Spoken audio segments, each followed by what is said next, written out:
எனக்கு பின்னாடி இருக்குங்க அந்த டவர். ஆக்சுவலாக இது உலகத்தில் மிகப்பெரிய பில்டிங் கிடையாது, ஆனால் இதுதான் உலகத்திலே மிகப்பெரிய டவர். ஆக்சுவலாக ரெக்கார்டாக இருக்குது. நான் இது பெருசு இல்லை அப்படின்ற மைண்ட்லேயே வந்துட்டு அப்புறமா வந்து தெரிஞ்சது இது வந்து பெரிய பில்டிங் கிடைக்காது, ஆனால் இதுதான் வேர்ல்டில் டாலஸ்ட்டு டவர். ஒரு communicating tower, electronic signals communicate பண்ணுற மாதிரி இருக்கிற ஒரு டவர். டாப் வரைக்கும் போக முடியல, கிளைமேட் சரியில்லை. மேபி இதுக்கப்புறம் ஓப்பன் பண்ணுவாங்கன்னு நினைக்கிறேன். ஏன்னா மழை நின்றுச்சு, கிளைமேட் வானம் கொஞ்சம் இப்போ கிளியராக தெரியுது. அதனால் இதுக்கப்புறம் ஓப்பன் பண்ணுவாங்கன்னு நினைக்கிறேன். பட் நம்ம கிளம்பணுமே, போவோம்.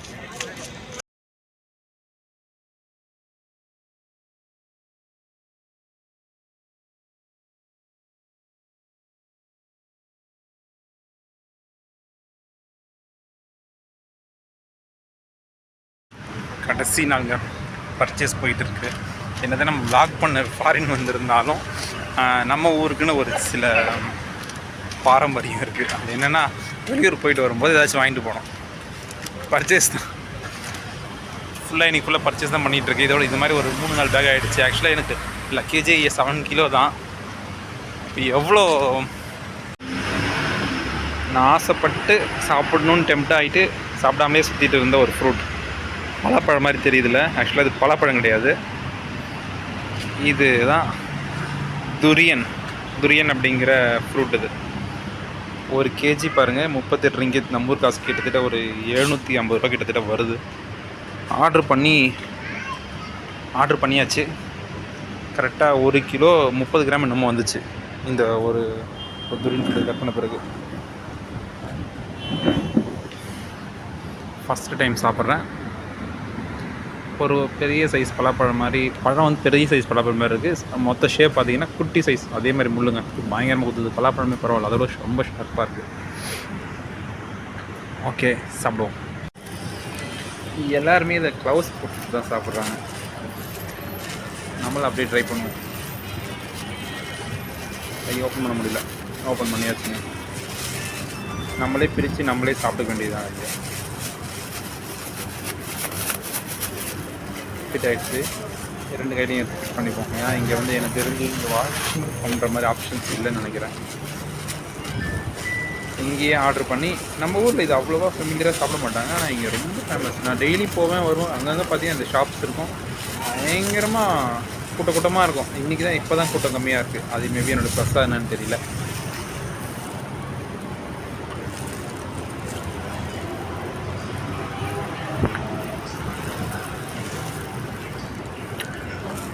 அழுகி போன பலாப்பழம் மாதிரி தாங்க இருக்குது, கையில் ஒட்டிக்கிட்டு வருது அப்படியே. ஆக்சுவலாக மணி இப்போ இருட்ட போகுது, 7 மணிக்கு மேலே ஆகுது. ஆனால் பார்த்து எவ்வளோ வெளிச்சமாக இருக்குன்னு. இங்கே கேஎல்லையும் சிங்கப்பூர்லையும் அப்படி தாங்க, லேட்டாகவே இருக்கும், லேட்டாகவே விடியும். அந்த மாதிரி ஒரு டைம் ஜோன் அவங்க வச்சுருக்காங்க. நம்ம கிளம்ப வேண்டிய நேரம் வந்துருச்சு. போயிட்டு பேக் பண்ணிக்கிட்டு, ஆக்சுவலாக நாளைக்கு மார்னிங் எனக்கு 6 மணிக்கு தான் ஃப்ளைட்டு. இப்போ மணி 7 மணி. ஆனால் இங்கேருந்து ஏர்போர்ட் போகவே எனக்கு எப்படியும் ஒரு 2 மணி நேரத்துக்கு மேலே ஆகும். நான் போய் தூங்கிட்டேன்னா காலையில் எழுந்திரிக்க மாட்டேன். நான் 2 மணிக்கு நான் ஒரு 3 மணி 4 மணிக்கு அங்கே இருக்கணும். அப்படின்னா 1 மணிக்காக இங்கே இருக்கணும். 1 மணிக்கு இங்கேருந்து எந்த ட்ரான்ஸ்போர்ட் ஃபெசிலிட்டி இருக்குன்னு தெரியல, கேப் புக் பண்ண கூட 1 மணி தெரியல. ஸோ அதனால் ஒரு 9-9:30 மணிக்கு இங்கேருந்து கிளம்பி ஏர்போர்ட்லேயே அமைதியாக படுத்து தூங்கிடலாம், சான்ஸ் கிடச்சா. அந்த மைண்ட் செட்டில் தான் இருக்கேன். ஸோ இப்போவே போகிறேன், பேக் பண்ணி வைக்கிறேன், கிளம்புறேன். லாஸ்ட் நைட்டுங்க. ஆக்சுவலாக கோலாலம்பூர் மட்டும் இல்லை, இந்த ட்ரிப்போட லாஸ்ட் நைட். எனக்கு நாளைக்கு மார்னிங் 6 மணிக்கு ஃப்ளைட். ஸோ நைட் 10 மணி. நான் இன்னும் ரூமை செக் அவுட் பண்ணலை. ஒரு ஃபைனல் ஃபுட்டேஜ்க்காக சுற்றிட்டுருக்கேன். அது என்னென்னா, வியட்நாமில் ஹனாயில் இருக்கிற பே ஸ்ட்ரீட் மாதிரி, தாய்லாந்து பேங்காக் பட்டாயில் இருக்கிற நைட் ஸ்ட்ரீட் மாதிரி இங்கே ஒரு ஹேப்பனிங்கான ஒரு ஸ்ட்ரீட் இருக்குது கோலாலம்பூரில் அப்படின்னு நிறைய பேர் இங்கே லோக்கலில் இருக்க பீப்புள் சொல்லிட்டு இருந்தாங்க. சரி, ஓகே, அது எப்படி தான் இருக்குது, என்ன தான் பண்ணுறாங்க, எவ்வளோ ஹேப்பனிங்காக இருக்குது, என்ன வைப் க்ரியேட் பண்ணுது அப்படிங்கிறத பார்க்குறதுக்காக வந்தேன். பேக்ரவுண்டில் மியூசிக்கோட ஆரம்பிச்சிச்சு. நம்ம அப்படியே சின்னதாக வீடியோ எடுத்துகிட்டே கிளம்புவோம். ஒரு கிளிப் கிடச்சிருச்சுன்னா, நம்ம வேண்டிய ஃபுட்டேஜ் கிடச்சிருச்சுன்னா, அப்புறமா தான் இங்கேருந்து போயிட்டு சாப்பிட்டுட்டு அதுக்கப்புறம் தான் செக் அவுட் பண்ணி அதுக்கப்புறம் இங்கேருந்து ஒரு 70 கிலோமீட்டர்ஸ் வருதுன்னு நினைக்கிறேன். 70 கிலோமீட்டர்ஸ் இங்கேருந்து ஏர்போர்ட் ஒரு 2 ஹவர்ஸ் மேலே ஆகும். ஓகே, ஒன்றும் பிரச்சனை இல்லை. நமக்கு தான் காலையில் 6 மணிக்கு தான் ஃப்ளைட். பொறுமையாக போகும். எதுவுமே கிடைக்கலன்னா கூட அப்புறமா கடைசியில் எல்லா ஆப்ஷன்ஸும் முடிஞ்ச பிறகு கடைசியாக கிராப் பண்ணிக்கலாம். அது வரைக்கும் பிரச்சனை இல்லை. பார்த்துட்டே போவோம் என்ன நடக்குதுன்னு. இதுதாங்க கோலாலம்பூர்லேயே நைட் ஃபுல்லாக ஹாப்பனிங்காக வைபாக இருக்கக்கூடிய புக்கிட் பின்டாங். மேக்ஸிமம் சைனீஸ் பீப்புள் இருக்கக்கூடிய இந்த ஏரியா நைட் ஃபுல்லாக ஃபுல் வைபோட ஹாப்பனிங்காக எப்போவுமே மக்கள் நடமாட்டத்தோடு இருக்குங்க. அப்புறமா இந்த ஃபுல்லாக இருக்கிற ஷாப்ஸு விடிய திறந்து வச்சுருப்பாங்க. இங்கே மேக்ஸிமம் இருக்கிற ஃபுட் வெரைட்டிஸ் ஃபுல்லாக இங்கே கிடைக்கும். ஏஷியாவில் இருக்கிற மேக்ஸிமம் ஃபுட் வெரைட்டிஸ் இங்கே கிடைக்கும். இந்த மாதிரி டூர் வரவங்க, நைட் லைஃப் என்ஜாய் பண்ண நினைக்கிறவங்க எல்லாருக்கும் ஒரு எக்ஸைட்டிங்கான ஒரு பிளேஸ் அப்படின்னா இந்த புக்கிட் பின்டாங். இன்றைக்கி செவ்வாய்க்கிழமை அப்படிங்கிறதுனால கொஞ்சம் கூட்டம் கம்மியாக இருக்குது. நேற்று முந்தின நாள்லாம் வந்து பார்த்திங்கன்னா சரியான கூட்டமாக இருந்துச்சு. இன்றைக்கி கொஞ்சம் கம்மியாக இருக்குது. நிறைய பேர் கேன்வாஸ் பண்ணிக்கிட்டே இருக்காங்க, மார்க்கெட்டிங் பண்ணிகிட்டு இருக்காங்க. அந்த ஃபுட்காக மெனு கார்டு கையில் வச்சுக்கிட்டு நம்ம அப்படியே பார்த்துக்கிட்டே பொறுமையாக போகலாம்.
உண்மையிலே செம்ம வைப்புங்க. 2-3 நாளாவே கொஞ்சம் டல்லாக போச்சு. ஏன்னா மழை பெஞ்சிட்டே இருந்தது. பெரிய பார்க்குற மாதிரி இருந்த ஸ்பாட்டும் தேடி பார்த்தா கிடைக்கல. ஏன்னா எங்கே போனாலும் பேட் வெதர் அந்த மாதிரியே இருந்துச்சு. ஓகே, லாஸ்ட்டாக கிளம்புறதுக்கு முன்னாடி ஒரு சில சாப்பிட்டு முடிச்சாச்சுங்க. ஒரு வழியாக சாப்பிட்டாச்சு. மணி 12 மணிக்கிட்ட ஆகுது. இன்னொரு கிளான்ஸ் போயிட்டு வந்துடலாம். ஏன்னா இதுக்கப்புறம் சான்ஸ் 0. நான் ரூமுக்கு போயிட்டேன்னா திரும்பி இங்கே வர முடியாது, பேக்கை தூக்கிக்கலாம். ஏன்னா எனக்கு அந்த பக்கம் வழி. லாஸ்ட் ட்ரெயின் ஆல்மோஸ்ட் மிஸ் தான் பண்ணணும்னு நினைக்கிறேன். லக் இருக்கான்னு பாருங்கள். நெட்டில் சர்ச் பண்ணி பார்த்தா பெருசாக எனக்கு டீட்டெயில்ஸ் கண்டுபிடிக்க முடியல. நான் கேட்டதுக்கு 12 மணிக்கு தான் லாஸ்ட் அப்படி சொன்னாங்க. 12 மணி 3 நிமிஷம் சொன்னாங்க. இப்போ நமக்கு இன்னொரு 15 நிமிஷம் தான் இருக்குது. ஸோ அந்த ஒரு 15 நிமிஷம் நம்ம இங்கேருந்து செக் அவுட் பண்ணிட்டு ரயில்வே ஸ்டேஷன்லாம் போகிறது கொஞ்சம் பாசிபிள் இல்லை. இன்னும் வைப்பாக இருக்குங்க. 12 மணி ஆகும் போது இன்னும் அந்த வைப்லேயே தான் இருக்குது. இன்னொரு ரவுண்ட் போயிட்டு வந்துடுவோம். ஹாஸ்டலுக்கு வந்தாச்சு. பேக்கில் பேக் பண்ணிக்கிட்டு செக் அவுட்டும் பண்ணியாச்சு. ஒரு பேக் முதல் மாட்டிக்கிற பேக்கு, அப்புறம் இந்த லக்கேஜ் நிறைய இருந்த மாதிரி தெரிஞ்சுது. எல்லாத்தையும் மடித்து உருட்டி பரட்டி உள்ளே போட்ட பிறகு அடங்கிடுச்சு. இப்போ தான் கொஞ்சம் டவுட்டாக இருக்குது, எதையோ மிஸ் பண்ணிட்டோன்னு. ஏன்னா பெருசாக இருந்த மாதிரி இருந்துச்சு. இப்போ பார்த்தா வந்த வெயிட்டில் நம்ம ஊர்லேருந்து கிளம்பி வரும்போது என்ன வெயிட் இருந்துச்சோ அதே வெயிட் மாதிரி தெரியுது. அதெல்லாம் கொஞ்சம் டவுட்டாக இருக்குது. செகண்ட் டைமும் ரீசெக் பண்ணேன். ரீசெக் பண்ணும்போதும் அதே வெயிட் தான் காட்டுச்சு. இங்கேயும் நிறைய பேர் நின்றுருக்காங்க. ஸோ அப்படியே கிளம்பி போயிட்டு மெட்ரோ ஸ்டேஷன் தான் போயிட்டுருக்கேன். இங்கேருந்து ஒரு 1 கிலோமீட்டர் நடக்கணும். ஆக்சுவலாக டேரக்ட் ட்ரெயின் கிடையாது. இங்கேருந்து 2 ட்ரெயின் மாறி போனோம். ஒரு ஆப்ஷனுக்காக போகிறேன். ஏன்னா இங்கே யார் கேட்டாலும் கரெக்டாக தெரியலன்னு சொல்கிறாங்க. ஏன்னா ஏர்போர்ட் இங்கேருந்து ஆல்மோஸ்ட் ஒரு 70 கிலோமீட்டர்ஸ் வருது. 70, 68 அந்த மாதிரி கரெக்டாக மேப்பில் போட்டால் 68 காட்டுச்சு. 2 ட்ரெயின் மாறி போனோம். ஸோ நிறைய பேருக்கு தெரியல. இங்கேருந்து மெயின் ஜங்ஷன் கேஎல் சென்ட்ரல் அப்படின்னு சொல்கிறாங்க. அந்த இடத்துக்கு போயிட்டு அங்கேருந்து மாறி போனோம். ஸோ ஒரு வழியாக ஃபஸ்ட்டு ட்ரெயின் ஏறுறதுக்கு ரயில்வே ஸ்டேஷன் வச்சு இந்த கார்டு ஆக்சுவலாக என்ன கார்டு இது, மை ரேப்பிட் டச்&கோ ரேப்பிட் கேஎல் கோலாலம்பூரோடைய ரேப்பிடாக ஃபாஸ்ட்டாக போகிறதுக்கு. அங்கே இருக்க பாருங்க ட்ரெயின். ரேப்பிட் கேஎல் ஆக்சுவலாக ஆப்போசிட் டைரெக்ஷனில் போயிட்டுருக்கு. ஸோ நம்ம ட்ரெயின் இப்படி இந்த பக்கத்தில் அந்த பக்கம் போனோம். அதுதான் வெயிட்டிங். இன்னும் ஒரு 5 நிமிஷத்தில் வந்துருப்பான். நோட்டீஸில் ஓடிட்டுருக்கு. அது ஓடிட்டுருக்கு பாருங்கள். ஸோ ரொம்ப நேரம் இல்லை. ஃபஸ்ட்டு ட்ரெயின் ஈஸியாக கிடச்சிருச்சு. அடுத்த ட்ரெயின் தான் எனக்கு பிரச்சனையே ஆக்சுவலாக. வெயிட் பண்ணிப்போம். டைம் நிறையவே இருக்குங்க, அதனால் பிரச்சனை இல்லை. பார்ப்போம். ட்ரெயின் கிடச்சிச்சுங்க. ஆக்சுவலாக மெட்ரோ ட்ரெயின் கிடையாது, மோனோ ட்ரெயின்.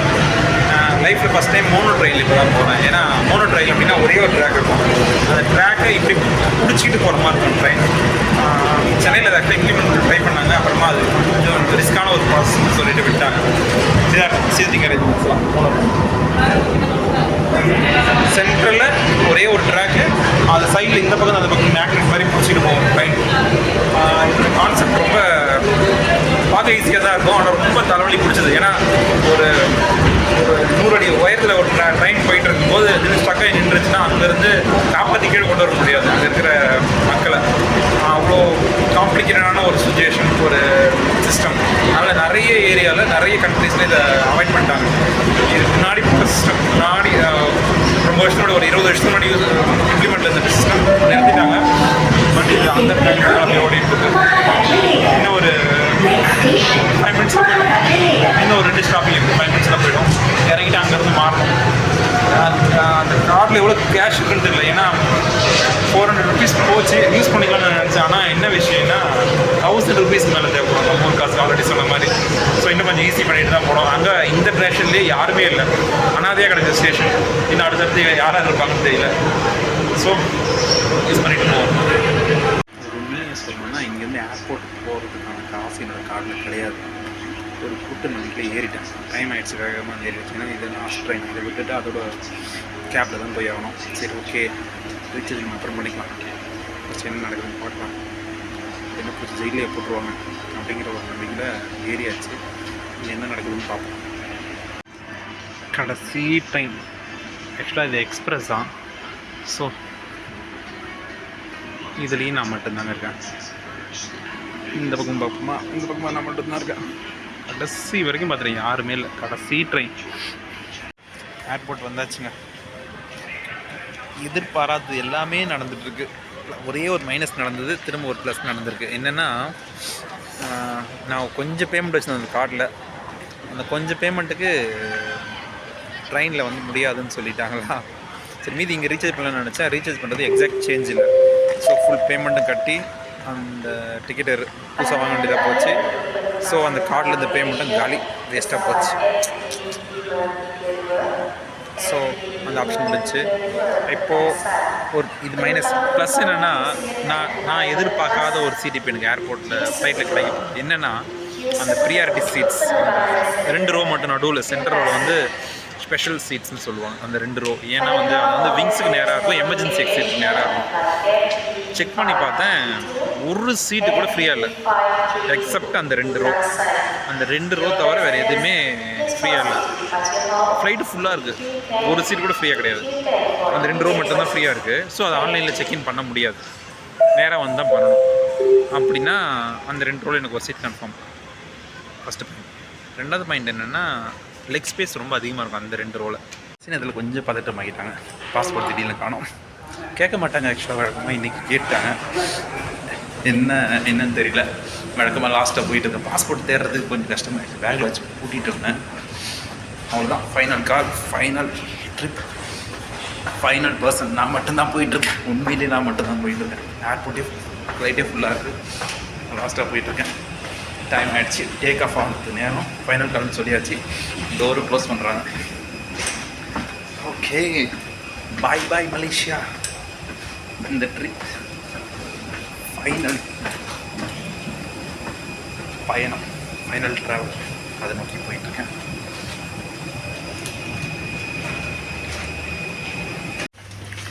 ஒரு வழியாக கால் வந்துருச்சு. கிளம்பி போக வேண்டியதான். E9 E5 இங்கே இருக்குது. E9 கொஞ்சம் தூரம் போகணும். குளிருங்க, விடிய தான் குளிராக இருந்துச்சு. பயங்கரமாக குளிருது, செம்ம குளிர். வாழ்க்கையே மாறிடுச்சு. ஓகே, போகலாம். இன்னும் கொஞ்சம் தூரம். செம்ம குளிருங்க.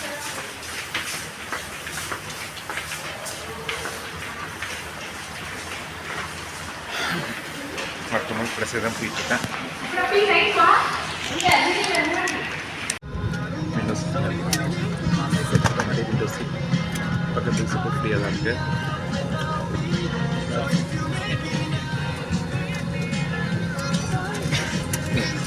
ஏர் ஏஷியா லோ காஸ்ட் ஏர்லைன் தான். ஆனால் அது எனக்கு மட்டும்தான் லோ காஸ்ட். எல்லாருக்குமே ரேட் ரொம்ப அதிகமாக தான் பண்ணியிருக்காங்க. ஒரு 4-5 பேர் விசாரிச்சாங்க. எல்லாருமே சொல்கிற ரேட் வந்து 5,000, 2,000, 4,000, 3,000. நேற்று நான் செக் பண்ணும்போது 17,000 வரைக்கும் வந்து நான் புக் பண்ணது 5,400 நினைக்கிறேன். அந்த ரேட் தான். Very happy. இந்த ட்ராவலோட கடைசி பயணம் இப்போ தொடங்குது. இன்னும் தொடங்கல ஆக்சுவலாக. அப்புறம் 6 மணி ஆகிடுச்சு. இன்னும் இருட்டுக்கிட்டே இருக்குது. நல்லா இருக்குது. மலேசியா அப்படி தான். 7 மணிக்கு தான் விடியும். 7 மணிக்கு தான் இருக்கும். ஓகே, நமக்கு போரடிக்க ஆரம்பிச்சிருச்சு. ஏதாச்சும் மூவிஸ் பார்த்துட்டு போகும்.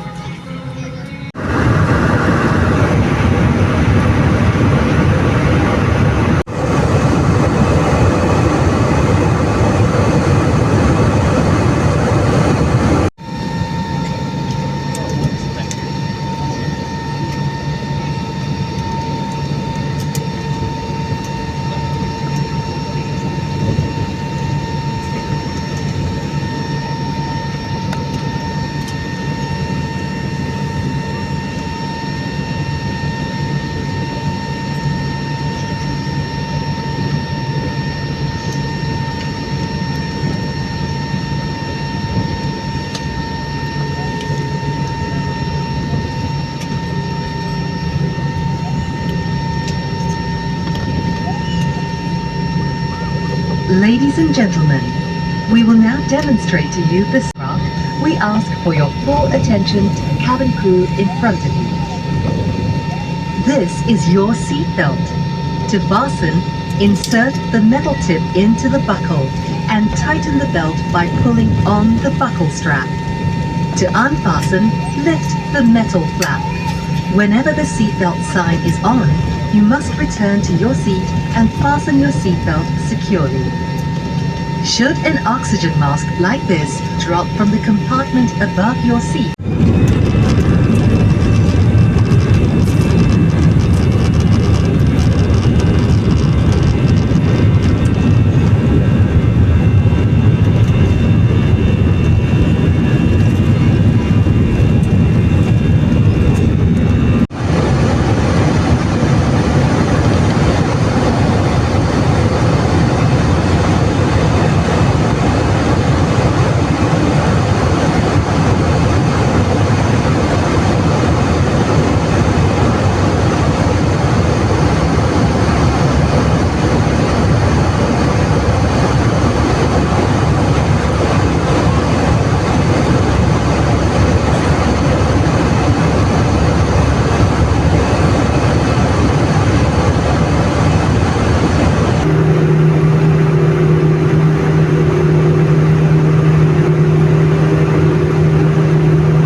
நல்ல கிளைமேட், செம்மையான climate.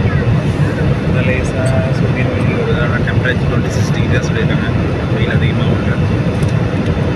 Waiting for landing excitedly.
எல்லாமே முடிச்சாச்சு, வெளியே வந்தாச்சு. ஒன்றுமே கேட்கல. மலேசியாவில் ரொம்ப பில்டப் பண்ணிகிட்டு இருந்தாங்க, ஒன்றுமே இல்லை. முடிச்சாச்சு, வெளியில் வந்தாச்சு. இப்போ இங்கேருந்து சீசன் முடியுது. ஓகே, நெக்ஸ்ட் சீசனில் பார்ப்போம். Bye bye bye bye by.